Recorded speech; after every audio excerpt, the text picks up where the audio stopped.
7, 8 ஊர்ல அவங்களுக்கு மிகப்பெரிய செல்வாக்கு இருக்கு. பெரிய அளவுல தொழிலும் பண்றாருன்னு சொல்றாங்க. நமக்கு தெரியல. பெங்களூரு, மெட்ராஸ் அங்கே இங்கே எல்லாம் வரணும். காங்கிரஸ்ல ரொம்ப நெருக்கமா தங்கவால்ல இருந்து ராகுல் காந்தி வரைக்கும் அவர் ரொம்ப நெருக்கமான ஆள். ஆரம்ப காலத்துல இருந்து காங்கிரஸ் குழுமம்னா அவருக்கு ஒரு தனிப்பட்ட மரியாதை இருந்துகிட்டே எப்பவுமே இருந்துச்சு. அவரு 2, 3 தடவ சீட்டு வேற வாங்குனாரு. திருப்பரங்குன்றத்துல நின்டாரு, மேலூர் நின்டாரு, நிண்டு தோத்து போனாரு. கோடிக்கணக்கான ரூபாய் செலவழிச்சாரு. நிண்டு கூட்டணியில நிண்டு அதிமுக கூட்டணி, திமுக கூட்டணி நிண்டு ஜெயிக்க முடியல, தோத்து போனாரு. இப்ப இந்த தடவ அவர் காங்கிரஸ்ல சிவகங்கை தொகுதி வேணும்னு கேட்டுக்கிட்டே இருந்தார். உங்களுக்கு வாங்கி குடுப்போம்னு எல்லாரும் சொல்லிக்கிட்டே இருந்தாங்க. அப்புறம் வாங்கி குடுக்க முடியல. அது வந்து கருணாஸ் குடுத்து விட்டாங்க. திமுக கூட்டணி, காங்கிரஸ் கூட்டணியில. கருணாஸ் குடுத்தோனே இவருக்கு உடனே டென்ஷன் ஆயிருச்சு. இவர் உடனே அந்த கட்சிய விட்டு விலகிட்டாரு. கடைசியில மேலூர குடுப்பாங்கன்னு பார்த்தாரு. மேலூருக்கும் வேற ஆள் குடுத்துட்டு போயிட்டாங்க. மெட்ராஸ்ல இருந்து இப்ப இருக்கக்கூடிய மந்திரிக்கு குடுத்துட்டு போயிட்டாங்க. காங்கிரஸ் உள்ள மந்திரிக்கு குடுத்துட்டு போயிட்டாங்க. விஸ்வநாதன் குடுத்துட்டு போயிட்டாங்க. ஆக மொத்தத்துல இவருக்கு காங்கிரஸ்ல இடமே கிடையாது அப்படிங்கிற மாரி வந்ததுக்கு அப்புறம் அவர் விலகி வெளியேறாரு. காங்கிரஸ விட்டு வெளியேறாரு. விலகி அப்பவே தமாகாக்காரங்க வர்றாங்க. வாங்க நீங்க பெரிய ஆளா இருக்கீங்க. எங்க கட்சியில நில்லுங்கன்னு அப்பயே வந்ததாத்தான் செய்தி. நமக்கு தெரியாது. சொல்லக்கூடிய செய்தி தான். அவரையும் நம்ம தொடர்பு வைக்கல. இருந்தாலும் சொன்னாங்க. நீங்க வந்து வாங்க இப்ப நில்லுங்க. எங்க கட்சியில நில்லுங்க. எங்க கட்சியில ஆள் இல்ல. நீங்க இப்போ பவர்ஃபுல்லான ஆளா இருக்கீங்க. ஜெயிச்சிருவீங்க அப்படின்னு சொல்லிட்டு தமாகால இருந்து அவர் அப்பயும் தொடர்பு வச்சாங்க. இந்த சட்டசபை தேர்தல்ல 26 தேர்தல்லயே. ஆனா அவரு என்னன்னு தெரியல. அவருக்கு அது போகல. சரியா போல அவர் வீட்லயே அமைதியா இருந்தார். எந்த முடிவும் எடுக்க முடியாம இருந்துட்டாரு விலகி. இப்ப என்னன்னா எலெக்ஷனுக்கு பிறகு அவர் ஆட்சி அமைஞ்ச உடனே இவர் தொடர்பு வச்சாரோ, இவங்கள தொடர்பு வச்சாரோ நமக்கு தெரியாது. உடனே தொடர்பு வச்ச உடனே வந்து நம்ம கட்சியில சேர்ந்துருங்கன்னு சொல்லிட்டு எங்கிட்ட உள்ள இருக்க 10, 20 கிராமத்த பூரா கூட்டி, நாளைக்கு நாளை கழிச்சு ஞாயிற்றுக்கிழமை இன்னைக்கு நம்ம ஒக்கூர் பக்கத்துல அங்கே உள்ள பெரிய அளவுல ஒரு மேடை தாடமா போட்டு ஒரு 15, 20,000 பேரை கூட்டிட்டு வந்து அவர் கட்சியில வந்து சேர்றாரு. குஷியானந்த் வர்றாருன்னு சொல்றாங்க. ஆதவ அர்ஜுன் வர்றாருன்னு சொல்றாங்க. நமக்கு தெரியல. எல்லாரும் வர்றாருன்னு சொல்றாங்க. இவ்வளவு பெரிய ஆளு அவரையே நீங்க குழப்பிட்டீங்கன்னா உண்மையிலே பெரிய விஷயம் தான். ஏன்னா அவருக்கும் ஒரு 60, 65 வயசு இருக்கும். சி.ஆர். சுந்தரராசனுக்கு 60, 65 வயசு இருக்கும். நமக்கு சரியா தெரியல. இருந்தாலும் அவ்வளவு பெரிய ஆளே நீங்க இறங்கி குழப்புறீங்கன்னா ஒரு பெரிய விஷயம் தான். சாதாரண விஷயம்னு ஏற்க முடியாது.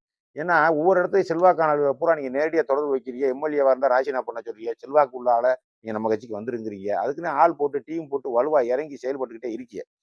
எனக்கு என்ன ஒரு சந்தேகம்னா, அவங்க ஆளுங்க அவங்க கட்சிய வலுப்படுத்துறதுக்கும், அவங்களுடைய பலத்த கூட்டுறதுக்கும் தொடர்பு வைக்கிறது செய்வாங்க. நீங்க ஏன் போய் சேர்றீங்கன்னு எனக்கு ஒண்ணுமே புரியல. எல்லாருமே அணிதிரண்டு தமாகாவுக்கு போறீங்க. என்னதான் இருக்க போகுதுன்னு நினைக்கிறீங்க? என்னதான் கிடைக்க போகுதுன்னு நினைக்கிறீங்க? சரி இந்த ஆட்சி நீடிச்சிரும்னு நினைக்கிறீங்களா?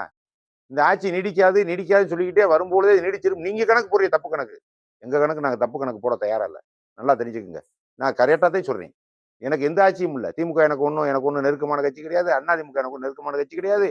தமாகா எனக்கு வந்து வெறுக்கத்தக்க கட்சி எனக்கு கிடையாது. நான் பொதுப்பா என் ஐடியாவுல நான் பேசுறேன் அவ்வளவுதான். ஸ்டாலின் சொல்லிட்டாரு ஆட்சிக்கு வந்து போவோம். எடப்பாடி சொல்லிட்டாரு ஆட்சிக்கு வந்து போவோம். சீமான் சொல்லிட்டாரு ஆட்சிக்கு இந்த ஆங்கிள்குள்ளே நான் வரல. நான் வரக்கூடிய விஷயம் பொதுவான அரசியல் சூழ்நிலையை பார்த்தே நான் பேசிக்கிட்டு இருக்கேன். எனக்கு வேற ஒரு தொடர்பும் இல்ல. எனக்கு எவரும் தேவையும் இல்ல. எனக்கு யாரும் பின்புலம் யாருமே கிடையாது. அப்படி இருந்து எனக்கு என்னுடைய கருத்தத்தை நான் பதிவு பண்றேன். இப்படி இருக்கும்போது அணிதிரண்டு போறீங்களே, எந்த எந்த ஆழமான தொண்டை எவே இருக்கீன்னு கண்டுபிடிக்க முடியலப்பா. இது ஒரு அலை. விசைக்கு வந்திருக்கக்கூடியது ஒரு அலை. திருப்பி திருப்பி இந்த அலை வராது. திருப்பி வரும்னு நீங்க நினைச்சு ஸ்டாண்டர்டான தொண்டன்னு இங்க கட்சியில கிடையாது. ஸ்டாண்டர்டான தொண்டன்னா எப்படி கணக்கெடுக்கணும் தெரியுமா? 3 தேர்தல் வைக்கணும். 3 தேர்தல்ல வச்சு 10% 20% 30% தேர்தல்ல யாரு அடிப்படை தொண்டை எத்தனை பேர் இருக்கேன்னு அப்புறம் தான் தெரியும். இது பூரா காக்கா கூட்டம். இவருக்கு விஜய்க்கு ஓட்டு போட்ட கூட காக்கா கூட்டம்யா. ஒரு காக்காயை சுட்டு உள்டாச்சுன்னா 900 காக்கா ஓடிய பறந்தே போமையா. அவர்ட்ட ஆளே இல்லையா. ஏதோ ஒரு மந்திரமோ மாயமோ கவர்ச்சியோ எப்படி ஆட்சிக்கு வந்துட்டாரு. ஆனா திருப்பி திருப்பி இவர் வர்றதுக்கு வாய்ப்பு இல்ல. இவர் அரசியல் களத்தில் ஸ்ட்ராங்கா நிக்கிறதுக்கு தமிழ்நாட்டுல வாய்ப்பும் இல்லை. நான் தெரிஞ்சுதே சொல்றேன். நான் தெரிஞ்சக்கன்றே சொல்றேன். நீங்க இப்பதே பழகுறீங்க, அரசியல் பழகுறீங்க, திடீர்னு அரசியலுக்கு வந்துட்டீங்க. சில குற்றச்சாட்டுகள் இருக்கு. சில குற்றச்சாட்டுகள சரி பண்ண பாக்குறீங்க. அது வேற விஷயம். ஒரு நிர்வாகத்துக்கு திடீர்னு வந்தா என்னையவே திடீர்னு ஒரு பெரிய லெவல்ல ஒரு நிர்வாகத்துக்கு வந்துட்டா எனக்கு நான் பக்கத்தே முழிப்பேன். போக ஒழுங்குபடுத்த முடியும். அது ரைட்டு. ஆனா நீங்க உங்க பேச்ச கேட்டுக்கிட்டு எல்லாரும் அணிதிரண்டு போறாங்க நாட்டுல உள்ள தாவேக்கான்னு என்னதான் நடக்க போகுதுன்னு நீங்க நினைக்கிறீங்க? எதுவுமே நடக்காது. எதுவுமே நடக்கும். எதுக்கு போனாரு நமக்கு தெரியாது. ஏதாவது அவங்களுக்கு உறுதி இல்லாம அவர் போவாரு. இவ்வளவு பெரிய ஆளே போறாருன்னா, சாதாரண ஆளா அவரு? அவர் கூடயே கூப்பிட்டு பேசுறான்னா, அவரையும் ஏதாவது ஒரு உறுதி கேட்டவனே அவர் குடுத்தவனே அவரும் போறாரு. எல்லாரையும் கூட்டிக்கிட்டே. 10 கிராமம், 20 கிராமத்த கூட்டிட்டு போறதா இருந்தா சாதாரண விஷயமா? அது எங்க ஊரு, பக்கத்துல ஊரு, பச்சேரி, வேம்பத்தூரு, கானூரு, கல்லூர்னி இப்படி பல ஊர்ல புதுக்குளம், அ எல்லா ஊர்லயும் அவருக்கு ஆள் இருக்கு. எல்லா ஊரும் அணிதிரண்டு இங்க போகுதுன்னா, காரணம் இல்லாம அவருக்கு ஒரு உறுதி இல்லாம போமாட்டாரு. ஆனா என்னுடைய தனிப்பட்ட கருத்து என்ன, இது தேவையில்லாத வேலை. இது தேவையற்ற வேலை இது. அதிமுககாரங்க 100, 200 பேர் போய் சேர்றாங்க. திருப்பி அதிமுகவுக்கு அவங்க பூரா வர்றாங்களா வரலையா நமக்கு தெரியாது. ஆனா இது தேவையற்ற வேலை. உருப்படி இல்லாத வேலை இது. இந்த கட்சியில இருந்து அந்த கட்சியில போய் திடீர்னு ஒரு கட்சி ஒரு அலை வருதுங்கிறங்க அந்த அலை நின்றுகிட்டே இருக்கும் நீங்க நினைக்கிறது முட்டாள்தனமான வேலை. அதிமுக, திமுகவும் ஒழிக்கிறது சாதாரண விஷயம் இல்ல. நடக்கவே நடக்காது. சுருக்கம் ஒழியுதுங்கிறத வரை அது நடக்கவே நடக்காது. ரொம்ப கேவலமா போனாலும் 1 கோடி தொண்டை இருக்கான்.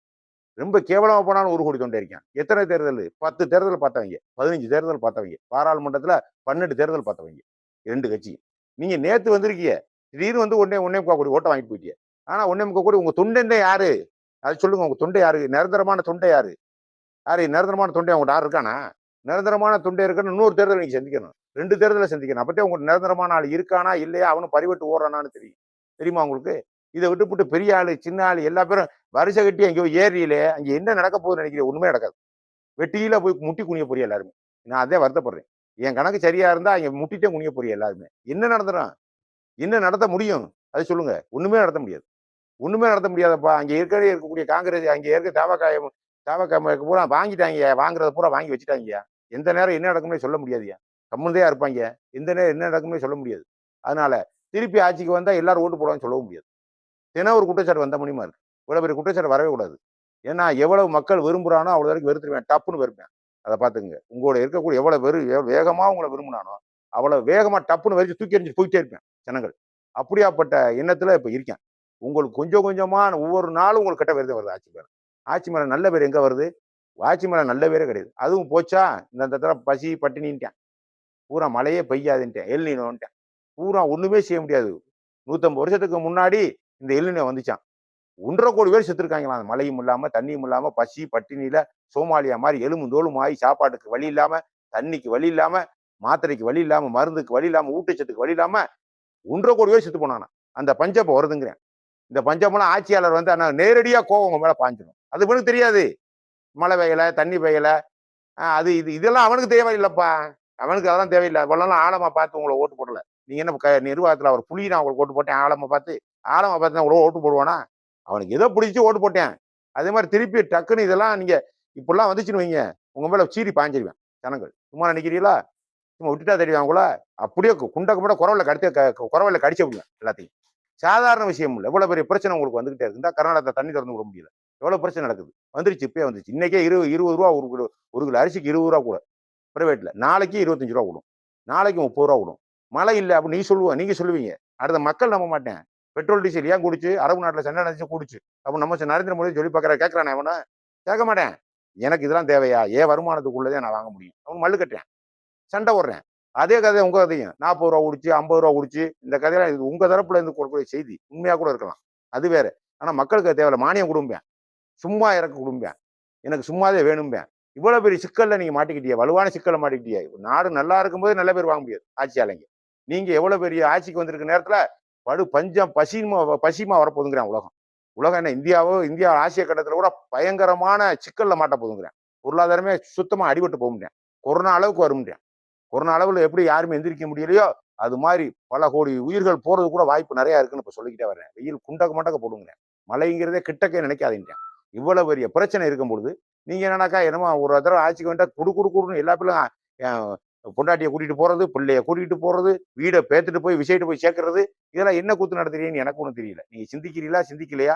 இல்ல உங்களுக்கு வேற ஏதாவது உள் மனசுக்குள்ள வேற ஏதாவது ஒண்ணு வலுவான ஒரு சிந்தனையை வச்சுக்கிட்டு போறீங்களான்னு நமக்கு தெரியல.